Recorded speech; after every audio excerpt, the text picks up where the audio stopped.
Voilà, donc nous reprenons après cette petite pause pour parler en fait de la caractéristique du message des faux prophètes. Qu'est-ce qui caractérise le message? Nous allons déjà parler entre nous souvent que ce n'est pas un message qui est grossièrement faux. Un faux prophète ne va pas venir avec un message complètement extravagant, on va dire.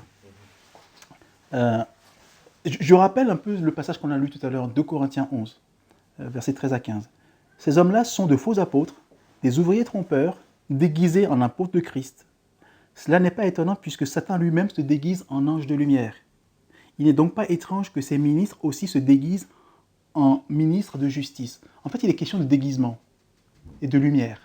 Donc le message va paraître plutôt lumineux, ce ne sera pas grossièrement faux. Les gens pensent qu'un faux message, une fausse doctrine, c'est quelque chose qui est complètement hallucinant. Non, on parle de ministres de justice, ils font souvent preuve de douceur, d'amour, de charité, tout ce que tu veux, mais ça ne sera jamais violent. Et le message va être lumineux, séduisant. En fait, ils vont parler de l'évangile. Souvent, ils parlent de l'évangile. Mais avec ceci qu'il y a quelque chose en plus.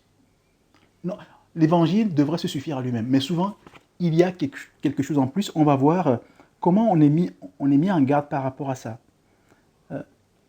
Quand on lit la lettre de Paul aux Galates, on a l'impression que Paul est en colère, à la fois en colère, en colère, attristé par ce qui se passe en Galatie. Et on se demande, mais pourquoi? Qu'est-ce qu'ils ont fait, ces Galates, pour que Paul soit comme ça? Et dès le début de sa lettre, on va prendre Galates chapitre 1, versets 6 à 9. On va voir un peu comment Paul va mettre en garde les Galates. Il leur dit, « Je m'étonne que vous vous détourniez si promptement de celui qui vous a appelé par la grâce de Christ pour passer à un autre évangile. Non pas qu'il y ait un autre évangile, mais il y a des gens qui vous troublent et qui veulent renverser l'évangile de Christ. Mais quand un ange du ciel annoncerait un autre évangile que celui que nous vous avons prêché, qu'il soit anathème.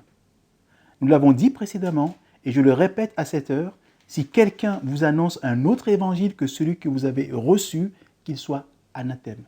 En fait, qu'il soit maudit. C'est ce qu'il veut dire. Et Paul dit, si c'est moi, si je reviens vous annoncer autre chose, que je sois maudit. Je vous ai annoncé une première fois un évangile. Si je reviens avec un autre, ne me recevez pas, que je sois maudit, même si c'est un ange qui vous annonce autre chose que le véritable évangile, qu'il soit maudit. Et on va se dire, mais qu'est-ce que les Galates ont fait pour que Paul soit aussi préoccupé?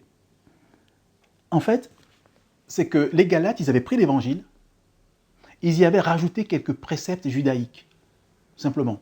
Ils disent, l'évangile c'est bon, ok, on va rajouter la circoncision, on va rajouter le sabbat, c'est pas si méchant que ça. Et pourtant, Paul dit, si, c'est un autre évangile.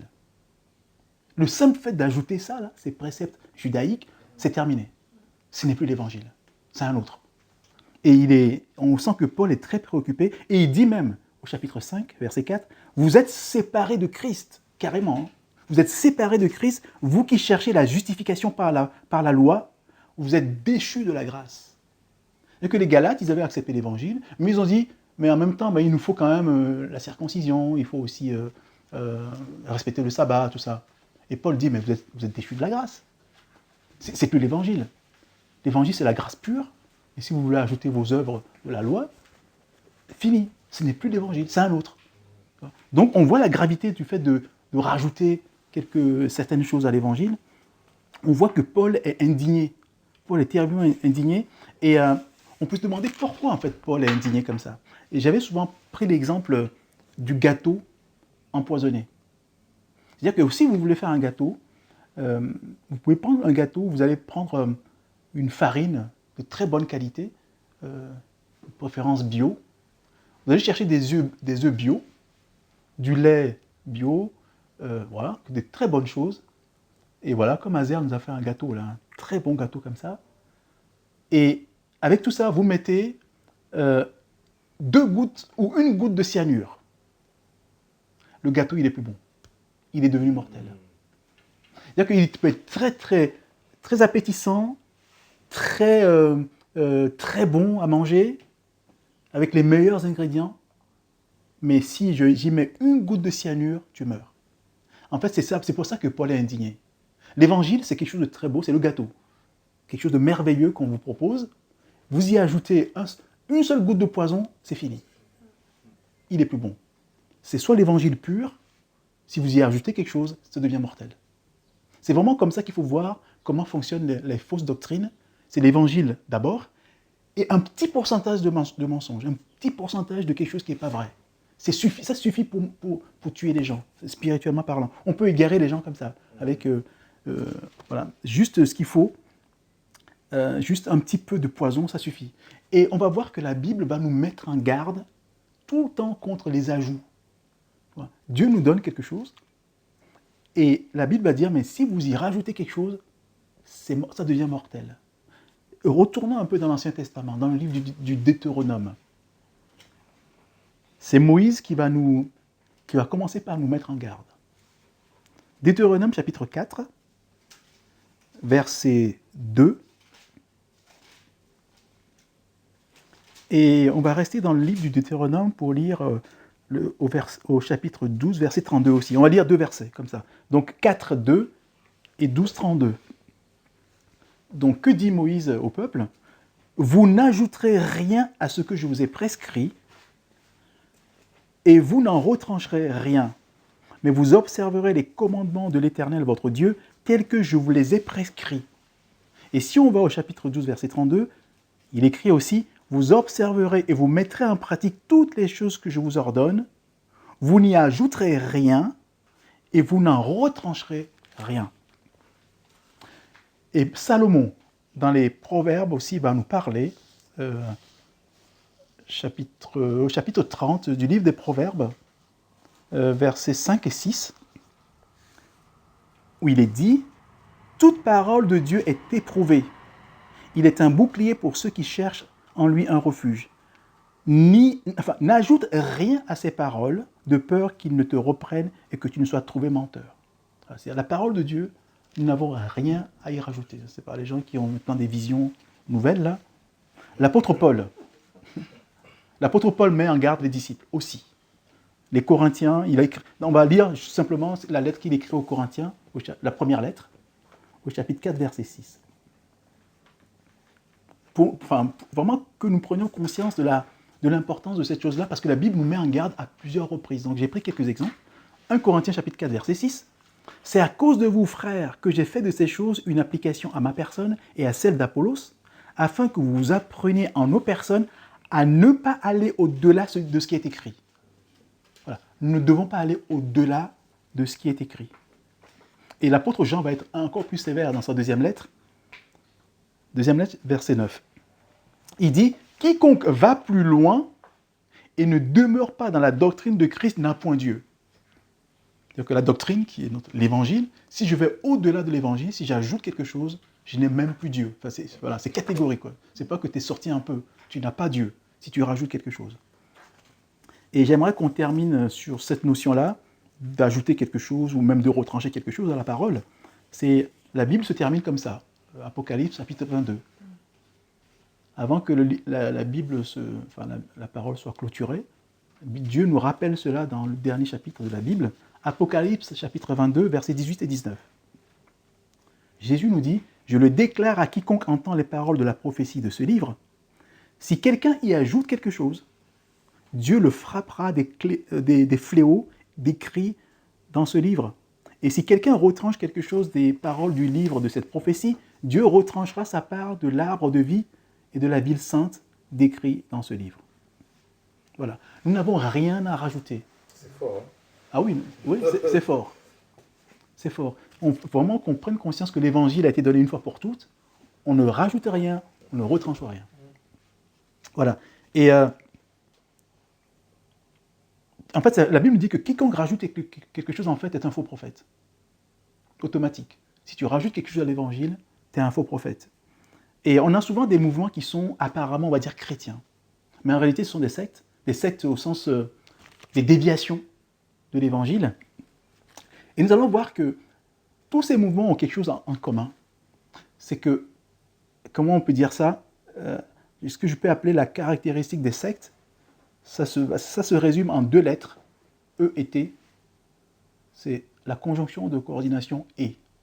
C'est-à-dire l'évangile est quelque chose. Dès on ajoute ce et là, il y a un problème. Si on ne s'en tient pas à l'évangile, on part dans les fausses doctrines. Et on va prendre quelques exemples. La conjonction de coordination plutôt, j'ai dit. C'est ce que j'ai dit ou pas? Ouais. Et, voilà. On va prendre quelques exemples de ce que je vais appeler des sectes chrétiennes, ou les sectes du christianisme. C'est toujours l'évangile et quelque chose. On va prendre par exemple l'évangile et la tour de garde. Ça nous donne tout de suite une secte. Les témoins de Jéhovah. Je vais prendre l'évangile et les enseignements de Joseph Smith. C'est les Mormons. Ils ont l'évangile c'est vrai, hop, il y a l'enseignement de Joseph Smith. Donc, fausse doctrine. Nous avons aussi l'évangile et la tradition. Ça, c'est les catholiques. C'est-à-dire que l'évangile, ok, ils y croient, mais n'oubliez pas la tradition de l'Église, qui d'ailleurs, en fait, quand on creuse bien, elle est plus importante que l'évangile. C'est l'évangile et la tradition. Eux, ils l'assument, hein, ils disent clairement qu'ils ont ça comme fondement. L'évangile et la tradition. Dès que tu ajoutes un « et », tu es dans une fausse doctrine. On a aussi l'évangile et Ellen White. Ellen White, c'est la prophétesse, je dis entre guillemets, des adventistes. Et ils ont beaucoup de livres. Ils lisent, parfois, ils lisent plus les écrits d'Ellen White que la Bible. C'est leur fondement. Enfin, en tout cas, ils disent qu'ils y croient à l'Évangile, mais en tout cas, Ellen White, tous ses écrits sont considérés presque au même niveau que la Bible. Donc, c'est l'Évangile et Ellen White. Donc, ce n'est plus l'Évangile. Voilà. Dès qu'il y a un « et », fuyez. Voilà. On va dire que c'est comme ça. Et souvent, les ajouts ne sont pas flagrants. Tu vois, c'est pas quelque chose qui va te sauter aux yeux. Parfois, ça peut être très subtil, ce qu'on va ajouter. C'est très subtil. Alors, dans ce cas, comment détecter les choses qui sont subtiles? Il faut avoir du discernement. On va voir maintenant comment détecter l'évangile authentique. Ou comment faire la distinction entre ce qui est authentique et ce qui est un faux évangile. Je vais vous donner un témoignage que j'ai peut-être déjà donné. C'est quand j'étais à ce qu'ils appellent, c'est une communauté qui s'appelle le Centre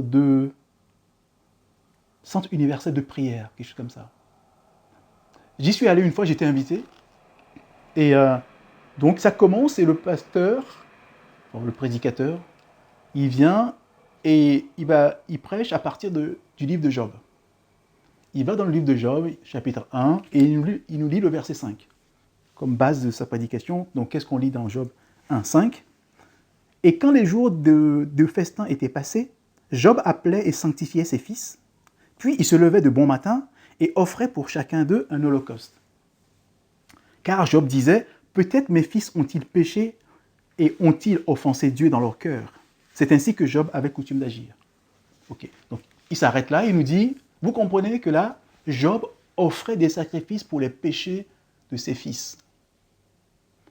Donc si vous voulez que vos enfants soient bénis par Dieu, il vous faudra faire des sacrifices pour leurs péchés. Oh, mais c'est le centre d'accueil universel. C'est ça. Ça s'appelle centre d'accueil universel. Voici la prédication qu'il nous fait, un testo. Je vous rappelle, je vous dis ce qu'il nous a dit. Hein. Donc, on voit bien que les enfants de Job pouvaient commettre des péchés. Donc, Job faisait des sacrifices pour leurs péchés. Ok. Moi, j'étais un peu choqué, mais j'étais le seul à être choqué par cette prédication. Ceux qui étaient dans la salle, même celui qui m'a invité, ils se sont... juste après cette prédication, il y a des filles qui sont arrivées dans les couloirs, enfin dans les allées, et qui distribuaient des enveloppes. Donc elles distribuent des enveloppes, chacun prend une enveloppe, moi je n'en ai pas pris, je ne savais pas à quoi ça servait, mais tout le monde a compris, les gens ils ont pris, et je vois à côté de moi les gens commencent à mettre de l'argent, des billets dans les enveloppes, et donc ils mettent les billets, ensuite le prédicateur demande à ce qu'on montre l'argent à Dieu. Il fallait que tout le monde lève l'enveloppe et secoue l'enveloppe en haut pour que Dieu voit... Mais le Dieu Tout-Puissant, vous avez besoin de... Et donc tout le monde lève les enveloppes, il secoue ça vers Dieu. Après, j'ai compris pourquoi il faisait ça. En fait, il fixait tout le monde. Si tu n'avais pas d'enveloppe, il repérait ceux qui n'avaient pas d'enveloppe. C'est après que j'ai compris. Donc, tu étais obligé, donc, pour ne pas être... quand tu es habitué, tu te dis, mais si je ne lève pas d'enveloppe, bah, je vais être vu, donc toi tu en prends une et tu mets quelque chose dedans. Donc il avait toute une stratégie comme ça. Mais c'est comme ça que j'ai compris après coup. Et donc, bon, tout ça, ça m'a choqué. Et donc ça se termine. Et juste après, la personne qui m'avait invité me demande ce que je pensais de la séance. Et donc je lui réponds que c'est la première et la dernière fois que je venais chez eux. Alors il était surpris, il dit, mais attends, mais t'as pas aimé? Je dis, attends, 2 secondes. Donc vous qui êtes venus là, tu as dû te rendre compte que j'étais le seul quasiment à ne pas avoir de Bible sous le bras. Vous aviez tous une Bible. Mais vous n'avez pas lu ce qu'il y a dedans? On ne vous a pas dit que quelque part, il y a quelqu'un dans cette Bible-là qui a déjà payé pour tous les péchés, que ce soit pour les parents, pour les enfants. Il n'y a pas quelque chose comme ça qui résonne en vous. Et je vais d'ailleurs lire le passage auquel j'ai renvoyé la personne. Je lui parle de Hébreu. Je dis, allons dans Hébreu, puisqu'il avait sa Bible. Hébreu chapitre 9. Nous allons lire les versets 11, 12, 25, 26. Pour nous rappeler ce que la Bible nous dit par rapport au sacrifice et au péché. Juste un petit résumé, un rappel que nous connaissons normalement. Il est dit, mais Christ est venu comme souverain sacrificateur des biens à venir. Il a traversé le tabernacle plus grand et plus parfait, qui n'est pas construit de main d'homme, c'est-à-dire qui n'est pas de cette création. Il est entré une fois pour toutes dans le lieu très saint, non avec le sang des boucs et des veaux, mais avec son propre sang, ayant obtenu une rédemption éternelle. Et ce n'est pas pour souffrir lui-même plusieurs fois qu'il y est entré, comme le souverain sacrificateur entre chaque année dans le sanctuaire avec du sang étranger. Autrement, il aurait fallu qu'il eût souffert plusieurs fois depuis la création du monde. Tandis que maintenant, à la fin des siècles, il a paru une seule fois pour abolir le péché par son sacrifice. Donc je lui dis, mais il a fait un seul sacrifice, une fois pour toutes, pour les enfants, pour les adultes. Et ça, vous ne l'aviez pas appris. Et Jésus a dit sur la croix, tout est accompli. Jean 19, 30. Et ça, avec vos Bibles là que vous aviez, vous savez, vous ne connaissez pas tout ça. Et là, en fait, la personne commence à réagir. Ah ouais, c'est vrai. Ben oui, tu as peut-être raison. Et là, il commence à me dire, ah oui, en fait, ce prédicateur, il ne nous parle que d'argent. Tout le temps, dans toutes ses prédications, il y a de l'argent. En fait, tout ce qui se fait ici, c'est de l'argent. Et on fait des offrandes spéciales, une fois par an, et il part en Israël avec les offrandes pour les bénir sur le mont Sinaï. Ah, je lui dis, mais attends.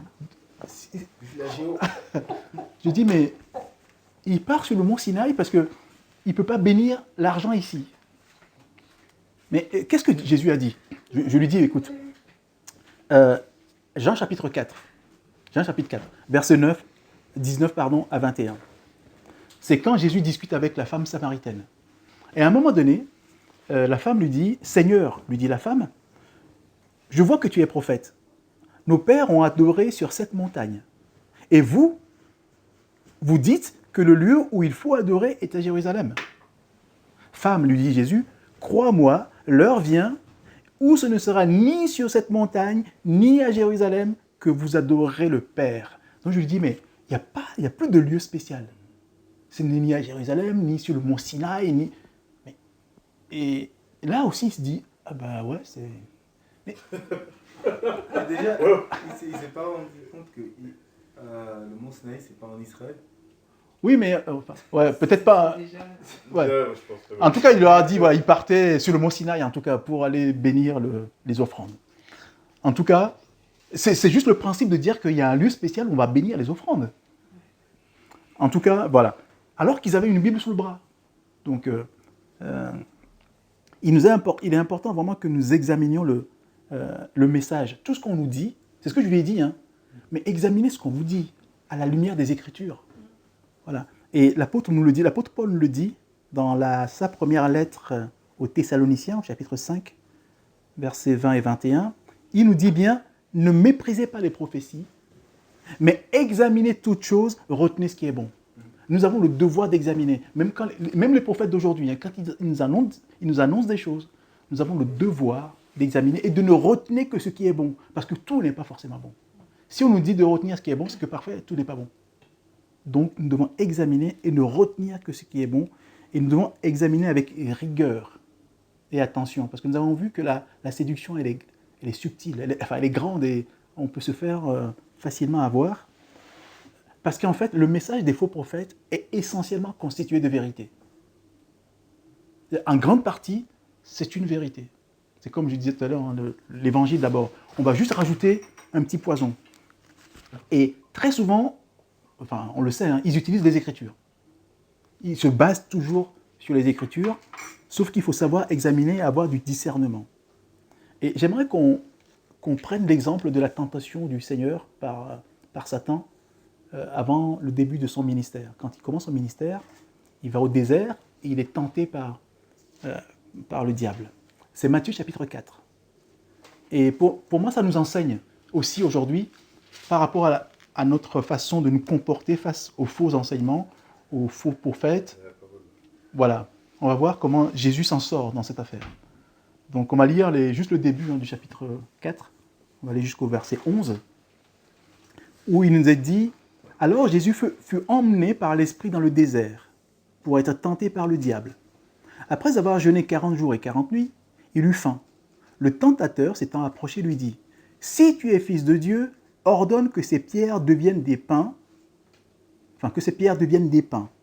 Jésus répondit « Il est écrit, l'homme ne vivra pas de pain seulement, mais de toute parole qui sort de la bouche de Dieu. » Le diable le transporta dans la ville sainte, le plaça sur le haut du temple et lui dit « Si tu es fils de Dieu, jette-toi en bas, car il est écrit, intéressant, c'est le diable qui parle maintenant, car il est écrit, il donnera des ordres à ses anges à ton sujet, et ils te porteront sur leurs mains, de peur que ton pied ne heurte contre une pierre. » Jésus lui dit, « Il est écrit aussi, tu ne tenteras pas le Seigneur ton Dieu. » Le diable le transporta encore sur une montagne très élevée. Il lui montra tous les royaumes du monde et leur gloire et lui dit « Je te donnerai toutes ces choses si tu te prosternes et m'adores. » Jésus lui dit « Retire-toi, Satan, car il est écrit « Tu adoreras le Seigneur ton Dieu et tu le serviras lui seul. » Alors le diable le laissa et voici des anges vinrent auprès de Jésus et le servaient. Voilà.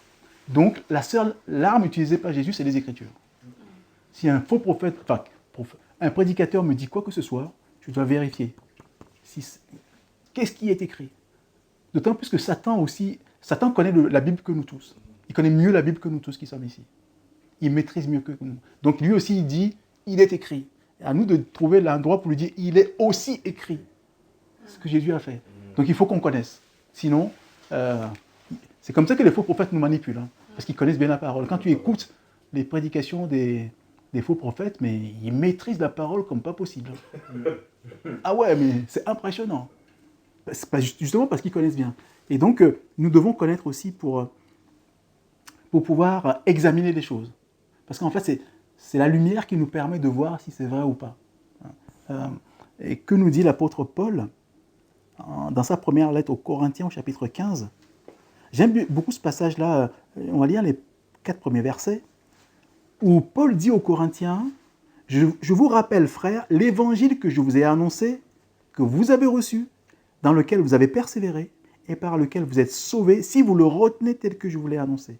Autrement, vous auriez cru en vain.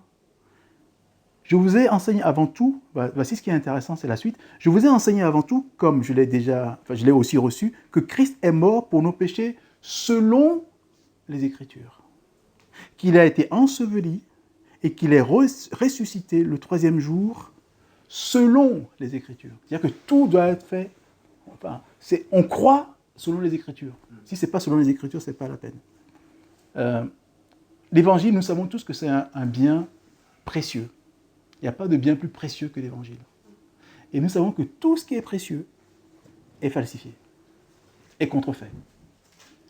Les biens les plus les plus chers, vous connaissez, hein, les produits de marque, les produits de luxe, sont toujours contrefaits et falsifiés. Dès que quelque chose a de la valeur, c'est comme la monnaie, pareil. Les billets de banque, il y a des faux, parce que ça a de la valeur. Donc si l'évangile a de la valeur, automatiquement, nous devons savoir qu'il y aura des faux évangiles. C'est automatique. Et comment est-ce qu'on reconnaît en général un faux billet de banque? Il y a des stylos. Oui, il y a la machine. Une marqueur, là. Oui, on peut mettre... Oui, Le mettre à la lumière. oui. Soit il y a un stylo, oui. Ouais, on y appose aussi parfois de l'eau. Mais c'est pas efficace. Non. Ouais, soit il y a un stylo, soit il y a la lumière. Il y a une lumière spéciale qui te permet de savoir si le billet est bon. Voilà. Et donc, pour nous, on va faire la même chose. Vous savez ce passage du psaume 119 qui parle de la parole de Dieu. Psaume 119, verset 105 dit « Ta parole est une lampe à mes pieds et une lumière sur mon sentier. » Enfin, je fais l'analogie parce qu'en fait, c'est une lumière qui nous permet d'éclairer ce qu'on nous enseigne pour savoir si c'est vrai ou pas. Comme un faux billet. Je passe sous la lumière, si c'est un faux, je le vois, si c'est un vrai, je le vois. Donc la parole de Dieu pour nous, c'est vraiment la lumière, cette lampe qui est claire, qui va nous dire si c'est vrai ou pas. Parfois, quand on éprouve les enseignements, les gens ont tendance à nous reprocher ça. Pourquoi Mais la Bible nous dit que c'est un devoir. Écoutez ce que dit l'apôtre Jean dans sa première lettre. Au chapitre 4, verset 1, Jean dit « Bien-aimés, n'ajoutez pas foi à tout esprit, mais éprouvez les esprits pour savoir s'ils sont de Dieu. Car plusieurs faux prophètes sont venus dans le monde. » Nous avons tellement de mise en garde pourtant. Les apôtres nous disent « Mais éprouvez les choses. » Ce n'est pas quelqu'un qui vient et dit « Je suis apôtre. On a invité un apôtre dans mon église. Tout ce qu'il dit, c'est vrai. » Non, non. Jean dit « Éprouvez. » Voilà, vous devez éprouver d'abord par les Écritures. Après, il faut avoir du discernement spirituel. Je vais vous lire un verset. Tiens. Le verset que je trouve le plus extraordinaire de la Bible. Personne ne l'a... vous l'avez peut-être jamais lu, ce verset. Il dit ceci. « Ainsi, la foi vient de ce qu'on entend, et ce qu'on entend vient de la parole d'Éric. » Ça, j'ai entendu, ouais. C'est clair. Non. Non, mais Romains 10, 17 nous dit « Ainsi, la foi vient de ce qu'on entend, et ce qu'on entend vient de la parole de Christ. » Ça veut dire que ce n'est pas Éric qu'on va écouter. Ce n'est pas un prédicateur qu'on doit écouter. C'est Christ qu'on écoute. La personne apporte une parole du Christ, mais il faut vérifier que c'est bien la parole de Christ que la personne apporte. C'est ça qui est important. Moi, j'aime dire qu'il ne faut pas me croire sur parole, mais il faut me croire sur la parole. La référence à la parole. Tu vois, tout à l'heure, je m'étais trompé de référence, et heureusement que ça a été vérifié, hop, là, on me reprend. Comme ça, moi-même, je corrige. Je dis, tiens, je me suis trompé. Ou même, ça peut être même, là, c'était que la forme. Parfois, le prédicateur peut avoir une mauvaise compréhension, mais c'est en discussion, on fait un enseignement, on discute, ah, tiens, au fait, c'est pas tout à fait ça. Parce qu'on doit reprendre. On a le devoir de critiquer, de reprendre, d'éprouver. Si on croit sur parole, on est sur un mauvais chemin. Voilà. Nous avons le devoir d'examiner tout enseignement. Sinon, c'est de la paresse. Nous devons examiner tous les... Et moi, j'aime bien là, l'exemple des Béréens. Tu vois, Paul, c'est... Oui, c'est Paul qui écrit. Quand il parle des Béréens, il parle de noblesse. Ils disent que ces gens-là sont nobles. Et j'aimerais qu'on lit... C'est Actes 17, 11. J'aime beaucoup ce verset-là. En parlant des Béréens, donc, Paul dit « Ces Juifs avaient des sentiments plus nobles que ceux de Thessalonique. Ils reçurent la parole avec empressement et ils examinaient chaque jour les Écritures pour voir si ce qu'on leur disait était exact. » Ça, c'est un vrai disciple. Tu dois examiner, quelle que soit la personne, son diplôme. Il y a des gens, ils arrivent avec des titres pas possibles. Non. Moi, ce que je veux, c'est que c'est conforme aux Écritures. C'est tout ce qui compte. Tout ce qui compte, les Écritures. Et que nous dit l'apôtre... parce qu'en fait, c'est notre seule référence. C'est notre seule référence.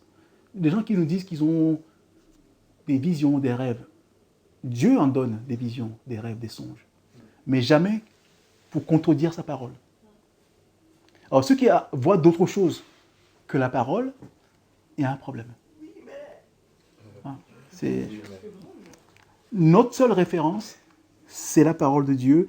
Et l'apôtre Pierre va nous le dire dans sa première lettre, versets 24 et 25. « Car toute chair est comme l'herbe, et toute sa gloire comme la fleur de l'herbe. L'herbe sèche et la fleur tombe. Mais la parole du Seigneur demeure éternellement. Et cette parole est celle qui vous a été annoncée par l'Évangile. » Il n'y a que ça. C'est la parole de Dieu qui demeure. Quoi qu'il arrive, les choses peuvent tomber, elle demeure éternellement. Et si on prend aussi ce que nous dit...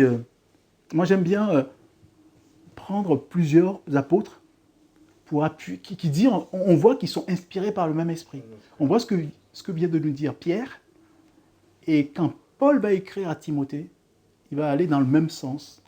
Timothée, dans sa deuxième lettre, chapitre 3, versets 14 à 17, Paul exhorte son fils spirituel en lui disant « Toi, demeure dans les choses que tu as apprises et reconnues certaines, sachant de qui tu les as apprises. Dès ton enfance, tu connais les saintes lettres qui peuvent te rendre sage à salut par la foi en Jésus-Christ. Toute écriture est inspirée de Dieu et utile pour enseigner, pour convaincre, pour corriger, pour instruire dans la justice, afin que l'homme de Dieu soit accompli et propre à toute bonne œuvre. » Voilà. Ce sont les Écritures qui seront toujours notre référence. On doit toujours y revenir. Et j'aime bien ce que Jésus a dit dans cette fameuse prière dans Jean 17, verset 17. Et Jésus dit « Sanctifie-les par la vérité. » Enfin, par ta vérité. Et ta parole est la vérité. Donc il n'y a que la parole de Dieu qui va nous servir de référence, parce qu'elle est inspirée de Dieu, donc on peut avoir confiance. Faire confiance à cette parole. Donc, attachons-nous, voilà, moi ce que j'aimerais vous encourager à faire, enfin nous encourager, c'est nous attacher toujours à cette parole de Dieu. Méditons-la. Parfois on se sent un peu fatigué, moi je conseille toujours de lire la Bible tous les jours. Et si on n'a pas le temps, au moins de lire un verset. Il n'y a pas de jour qui passe où je n'ai pas lu un verset au moins.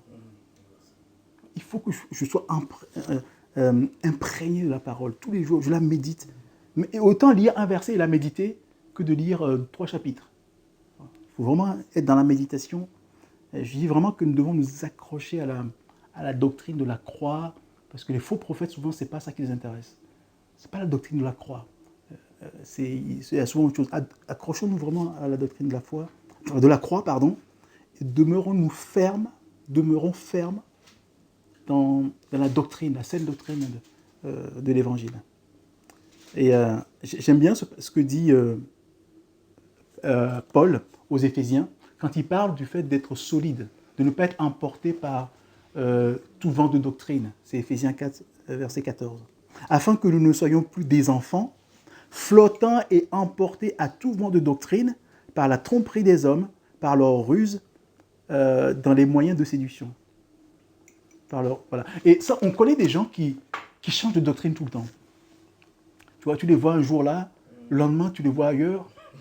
Ils ne savent pas trop. Dès qu'il y a du nouveau, hop, ils y croient. Il y a une autre doctrine, hop. C'est ce que j'appelle des SDF, sans doctrine fixe. Voilà. Et les gens, ils n'ont pas de doctrine. Dès qu'on dit c'est ça qui est vrai, hop, ils y vont. On dit, voilà, en fait, les gens qui ne méditent pas la parole, ils ne savent pas où est la vérité, donc ils sont emportés par tout vent de doctrine.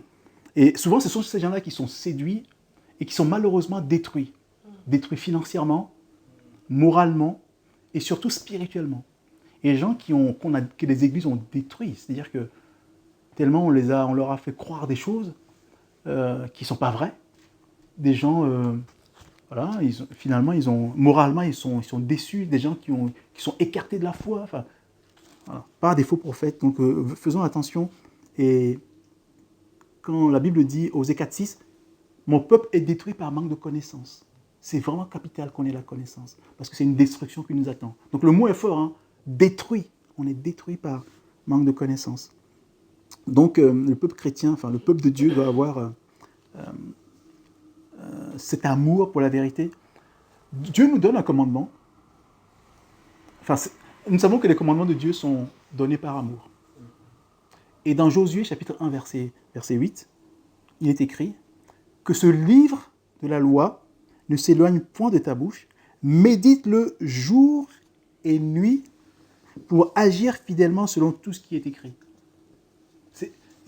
On dit, mais en fait, on nous demande de méditer jour et nuit.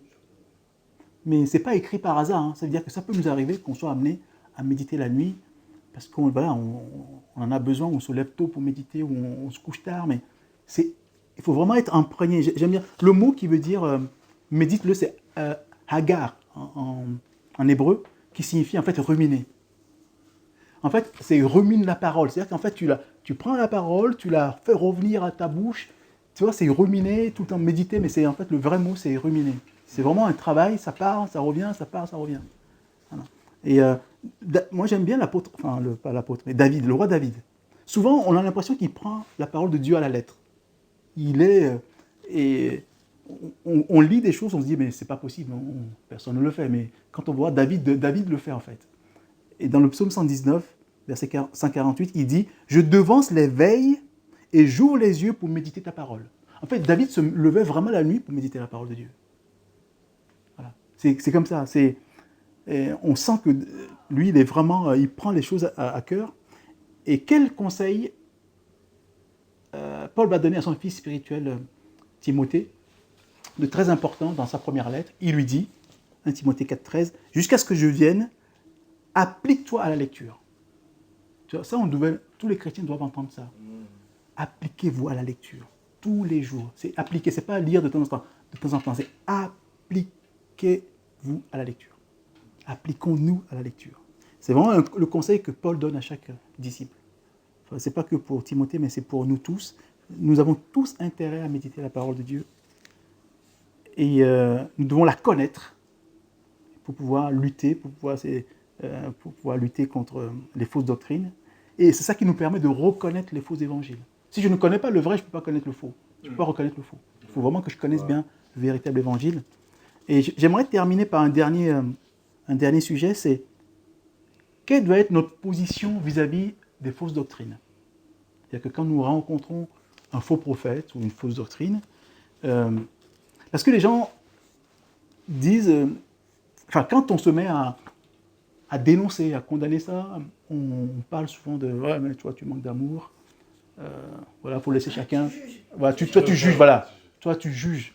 Mais allons voir ce que dit la parole. Paul nous dit dans Éphésiens 5,11 « Et ne prenez point part aux œuvres infructueuses des ténèbres, mais plutôt condamnez-les. » Donc, nous avons un devoir de condamnation. Si nous voyons qu'une œuvre est mauvaise, si une doctrine est mauvaise, il faut dénoncer la chose et la condamner. Que ce soit clair. Comme nous savons que quelque chose va mener des gens à la mort, si on aime vraiment, nous devons dénoncer les faux évangiles. Si on nous dit ouais, « tu juges », oui, j'assume. Après, Dieu me jugera si j'ai jugé. Mais c'est un devoir. Nous devons les dénoncer. Parce que c'est pour sauver des gens que nous faisons ça. Parce que souvent, on se tait pour être politiquement correct. Pour être politiquement correct, il ne faut pas faire de vagues. Non. Mais ce n'est pas ce que la Bible nous dit. On peut sympathiser avec les fausses doctrines parce qu'on veut rester politiquement correct, si on veut. Ou on dit aussi pour l'unité de l'Église. Pour l'unité de l'Église, les doctrines, il ne faut pas trop en parler. Oui, d'accord, mais la Bible nous dit nous devons les dénoncer, nous devons en discuter du moins, et voilà, si c'est conforme à la parole ou pas. Et si ce n'est pas conforme, on dénonce. Parce que pour moi, il n'est pas possible d'avoir une unité en laissant de côté les doctrines. On parle de l'unité des chrétiens, mais voilà. Et là, jusqu'à ce que fait au niveau du pape, là, qui fait l'œcuménisme, au-delà de l'œcuménisme, le dialogue interreligieux, où en fait, on est tous ensemble, avec les bouddhistes, les hindous, les juifs, les musulmans, du moment où on est animé par l'amour. Mais il ne faut surtout pas leur dire que la doctrine est fausse. C'est quand même un peu chaud. C'est même, moi, je trouve que c'est même criminel. Moi, je pense que l'unité n'est possible qu'autour de certaines on va dire, de certaines doctrines qui sont incontournables. C'est l'écriture seule, le Christ seul, la grâce seule, la foi seule, à Dieu seul la gloire. Pour moi, ces choses-là, c'est pas négociable. Si quelqu'un n'est pas dedans, c'est pas négociable. On peut faire l'unité autour de ça, mais si ça manque, si je peux adorer quelqu'un d'autre que le Christ, pas possible. Si je peux être sauvé par autre chose en plus que la grâce, pas possible. Voilà, pas d'unité. Moi, on peut me traiter de sectaire, voilà, mais là-dessus, je suis rigide. Voilà, on va dire, tu es un rigide. Oh oui, j'assume d'être un rigide sur certaines choses. Pour moi, tout chemin en dehors de ces fondamentaux est un chemin de faux évangiles. Ces fondamentaux-là, pour moi, c'est... parce qu'en plus, c'est des chemins qui mènent à la mort. Surtout, c'est ça qui est important. C'est pour ça que la Bible nous demande de les dénoncer. Il se trouve que moi, ce que je trouve quand même hypocrite, c'est que nous sommes sur un chemin que nous trouvons bon pour nous amener à la vie, et que ce qui est à côté, c'est la mort. Et pourtant, nous trouvons le moyen de dire à ceux qui sont sur le chemin de la mort, allez-y quand même. On ne discute pas, tu prends ton chemin, pour ne pas te froisser, je sais que tu vas tomber dans un trou. Mais je ne peux pas te le dire parce que je vais te froisser. Mais après, on dit c'est de l'amour. On dit, voilà, quand tu commences à critiquer les doctrines, on dit que tu manques d'amour. Tu manques d'amour vis-à-vis des autres chrétiens, enfin, en guillemets. Mais non, si tu aimes quelqu'un qui va tomber dans un trou, tu lui dis. Là, on dit, voilà, on se prend par la main, par amour, mais tu sais pertinemment qu'il va tomber dans un trou. Mais parce que tu l'aimes, tu ne lui dis pas. Et quand tu dis, toi, tu le dis, on dit, tu manques d'amour. Parfois, j'ai du mal à savoir où se trouve l'amour, en fait. Tu vois, c'est comme, tu as un ami qui a des freins défectueux sur sa voiture, mais il ne faut surtout pas lui dire parce qu'il est susceptible. Mais tu le laisses rouler, mais tu dis, tu l'aimes. Voilà. Et c'est ça, en fait. Moi, je compare ça à ça. Quand tu dénonces une fausse doctrine, on te dit que tu manques d'amour. Mais l'amour, c'est de dire à l'autre qu'il va mourir. Voilà. Et la Bible nous dit, nous devons les dénoncer. Nous devons dénoncer. Et voilà. Et moi, j'aimerais prendre l'exemple de l'apôtre, qu'on appelle l'apôtre de l'amour. C'est qui? Jean. L'apôtre Jean. Souvent, on l'appelle l'apôtre de l'amour parce qu'il parle beaucoup d'amour dans ses lettres. Et j'aimerais vous lire quelque chose de l'apôtre de l'amour dans sa deuxième lettre, versets 9 à 11. Il parle justement de ceux qui vont au-delà de l'évangile. Et qu'est-ce qu'il dit de ça? Quiconque va plus loin et ne demeure pas dans la doctrine de Christ n'a point Dieu.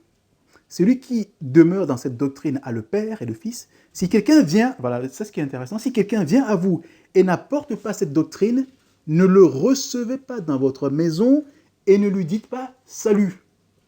Car celui qui lui dit salut participe à ses mauvaises œuvres. Ah, c'est dur, hein?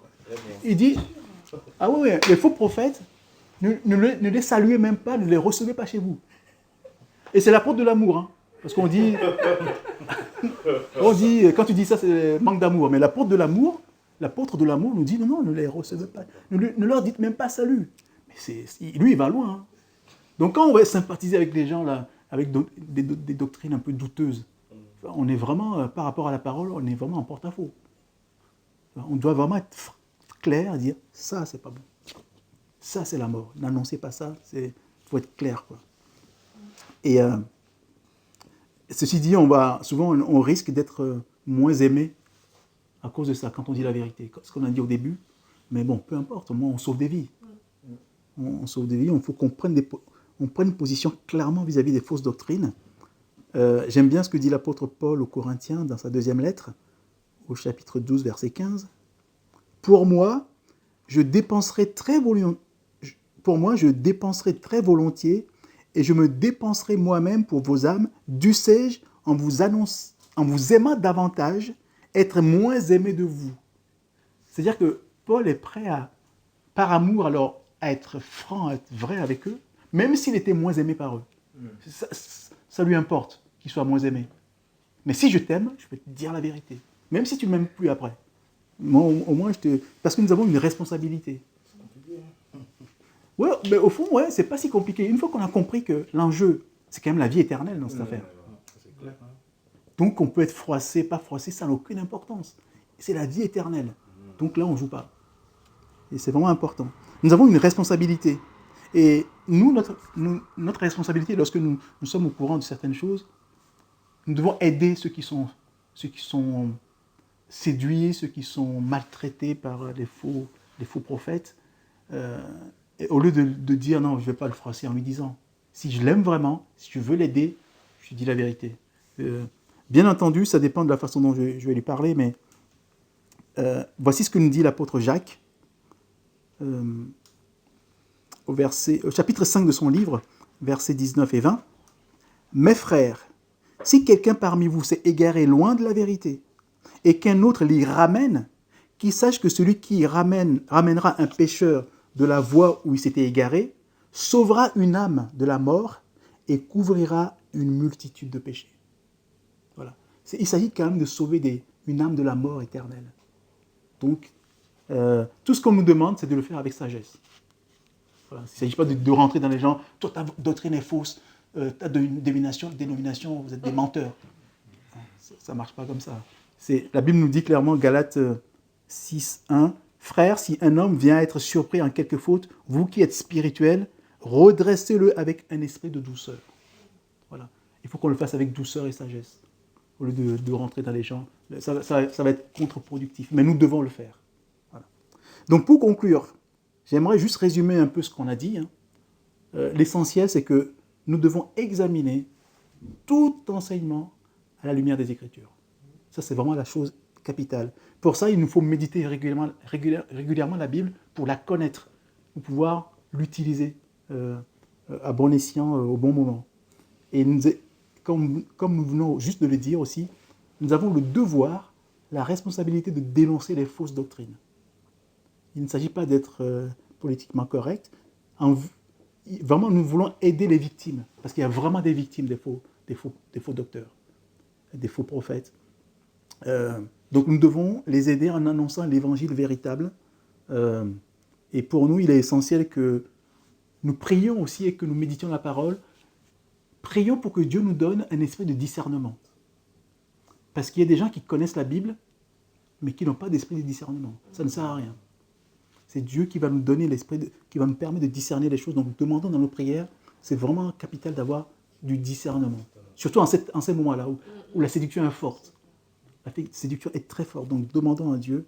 Voilà. Vous vous rappelez, on avait eu une étude ensemble sur la consécration, où j'avais parlé des armes de Dieu, qu'on trouve dans Éphésiens chapitre 6. Ou dans ces armes-là, Éphésiens 6, versets 17 et 18, où on nous dit « Prenez l'épée de l'Esprit qui est la parole de Dieu. Faites en tout temps par l'Esprit toutes sortes de prières et de supplications. » Voilà. Donc soyons vraiment armés sur le champ de bataille. On l'a dit tout à l'heure, nous sommes vraiment sur un champ de bataille. La bataille fait rage. On ne va pas y aller sans armes. Soyons vraiment équipés. N'oublions donc pas l'épée de l'Esprit qui est la parole de Dieu sur ce champ de bataille. Et prions constamment et demandons à Dieu de nous donner l'amour de la vérité. Tout est là. Si nous aimons la vérité, nous ne serons pas égarés. Même si la vérité nous fait mal, nous devons l'aimer. Voilà. Aimons la vérité, laissons de côté tout le reste. Donc attention aux docteurs en théologie. On dit il est docteur en théologie. Mais ça ne veut pas dire qu'il dit la vérité. Hein. Les gens ils se fient à des titres. Docteur en théologie. Non, mais c'est bien. La théologie, c'est bien, on apprend des choses. Il y a de la bonne, de la mauvaise théologie aussi. Hein. Donc la théologie, ce n'est pas forcément l'évangile. Il y a des théologiens qui ne croient pas en Dieu. Voilà. C'est juste de l'étude académique, des textes ou des choses comme ça. Donc, ne seront pas séduits par des titres, des docteurs de la loi. Enfin, alors, rappelons-nous, les docteurs de la loi face à Jésus. Hein. Ils étaient complètement à côté. Et pourtant, ils étaient docteurs de la loi. Voilà. Nicodème a eu l'humilité d'aller voir. Et donc, pour nous, en fait, notre véritable arme ici, c'est la Bible. Et c'est notre véritable,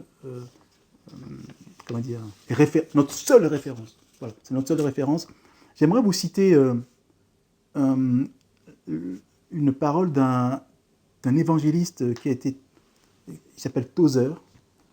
Je ne sais plus quel siècle, 19e peut-être. Il faudra vérifier. Il a dit ceci: je suis un chrétien de la Bible. Si un archange aux ailes plus grandes qu'une constellation et brillant comme le soleil venait me révéler une vérité quelconque, je lui demanderais qu'il me montre cela dans la Bible. S'il ne peut me la montrer dans la Bible, je lui dirais poliment, désolé, mais tu n'as pas emmené tes références, retire-toi. Voilà. Et ça nous rappelle un peu ce qu'on a vu tout à l'heure dans Galates 1.8, quand Paul disait, mais quand nous-mêmes, quand un ange du ciel annoncerait un autre évangile que celui que nous vous avons prêché, qu'il soit anathème. Donc aujourd'hui, il y a des gens qui, là, il dit, même si un ange, un archange, tout ce que tu veux, qui a les ailes déployées comme des constellations, vous imaginez à distance, qui brillent comme le soleil, s'il annonce autre chose que ce qui est dans la Bible, je n'en veux pas. Enfin, même dans la Bible, aujourd'hui, on entend des gens qui ont des révélations, des songes, mais des choses qui sont manifestement contre la Bible. Mais les gens les suivent. C'est un peu ce qui s'est passé avec les musulmans. C'est Gabriel qui serait descendu amener un autre évangile. Oui, mais ouais. Enfin, pour moi, c'est vrai. Quand tu lis ça, je vois les musulmans, ils disent « Ah oui, mais c'est l'ange Gabriel qui est descendu, qui est venu apporter le Coran. » Oui, ça, oui. Dans la Bible, c'est marqué comme si... Moi, sans aller jusqu'à l'islam, il se passe des choses dans ce qu'on appelle le christianisme. Ah non, mais je suis d'accord. C'est encore plus subtil. Tu vois. Oui, c'est encore plus subtil. Donc, ça m'a fait penser à ça. Ouais. Pour terminer, j'aimerais vraiment nous inviter à nous attacher fortement à la Bible. C'est vraiment ça, nous attacher fortement à la Bible. Nous devons la méditer sans relâche. Vraiment, tous les jours, tâchons afin d'être capables, vraiment comme Jésus en cas de tentative d'égarement, quand un faux prophète, n'importe qui vient nous séduire, nous avons une chose à lui dire, retire-toi Satan, car il est écrit. Amen. Amen.